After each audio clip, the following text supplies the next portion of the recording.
สบายดีทุกคน มีไผเคยกินผักตัวนี้บ่นี่นะ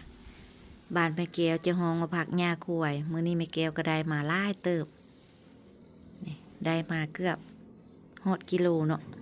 แม่แก้วได้มาแต่ตลาดปลอดสารพิษไอเต็กเพิ่นขายอยู่กิโลหนึง60,000 กีบนี่แม่แก้วไปเลาะมื้อตลาดได้เท่านี้แหละไปเลาะอันที่จริงไปเลาะหลายอาทิตย์เลยคือจะกินแต่ว่าบ่เห็นเนาะไปมื้อนี้พอดีเห็นก็มีประมาณซ้ำนี่แหละมีบ่หลาย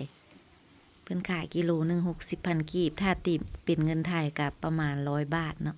ประมาณ100 บาทนี่ผักตัวนี้ก็เป็นผักอีกชนิดหนึ่งเนาะที่ว่านำมาเฮ็ดซุปแล้วจะมีความแซ่บหลายนี่จะมีความแซ่บความหอมสุดๆเลยนี่แม่แก้วทางบ้านแม่แก้วจะฮ้องว่าผักหญ้าควยตัวนี้แต่บ่ฮู้ว่าท้องถิ่นอื่นสิฮ้องคือกันบ่ต้นของมันจะเป็นลักษณะแปะๆแบบนี้นี่อันที่จริงอยู่สวนแม่แก้วก็มีเนาะแต่ว่าปีนี้แม่แก้วบ่ทันได้เฮ็ดบ่ทันได้เริ่มเฮ็ดสวนนะมันก็เลยบ่ทันเกิดได้มาแต่ผักล้วนๆแบบนี้เลยเวลานำไปเฮ็ดซุปแซ่บสุดๆเลยแหละนี่เฮามาจับมาตองแบบนี้ก็จะส่งกลิ่นหอมขึ้นมาเนาะ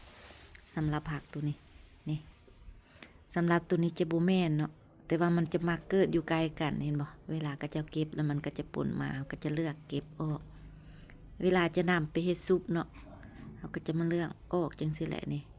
ส่วนใบก็จะคือกันแต่ว่าลำต้นจะบ่คือเนาะอันใดที่บ่แม่นเราก็จะมาเลือกออกแล้วก็จะนำมาซ่อมอีกเทื่อนึงเพราะว่าก็จะเก็บมาขายก็จะเก็บเอาแก่เอาหยังป่นมานำนะเพื่ออยากได้น้ำหนักมันนี่เพราะฉะนั้นเราก็จะซ่อมเอาแต่อันยอดอ่อนๆแบบนี้นี่ซ้ำนี้เราก็จะตัดออกแล้วก็จะเอาแต่ใบยอดอ่อนๆแบบนี้เนาะโมซันแล้วมันจะหยาบนี่ตัวนี้คือกัน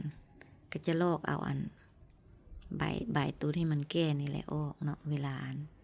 เราจะเฮ็ดซุปนะเราก็จะออกแล้วก็จะเอาแต่ยอดอ่อนๆแบบนี้ไปเฮ็ดโมซันมันจะหยาบได้มาบ่หลายปานใดอันที่จริงอยากได้1 กิโลเนาะแต่ว่ามื้อตลาดมีเท่านี้ก็เลยได้มาเท่านี้เป็นอีกผักซุปอีกชนิดหนึ่งที่ว่านำมาเฮ็ดซุปแล้วแซ่บแห้งเนาะผักตัวนี้นะบ่ว่าจะกินกับป่นกับกับอ้อมสินำไปกินดิบเลยก็ได้แต่สำหรับแม่แก้วเนาะแม่แก้วมักนำไปเฮ็ดซุปหลายก่อนเพราะว่าแม่แก้วมักกินซุปเอาไปลวกแล้วก็เฮ็ดซุปเป็นอีกผักชนิดหนึ่งที่ว่านำไปเฮ็ดซุปแล้วมีความแซ่บสุดๆเลยก็แม่นผักหญ้าควยนี่แหละมีไผเคยกินได้คอมเมนต์มาบอกแม่แก้วได้เด้อทุกคน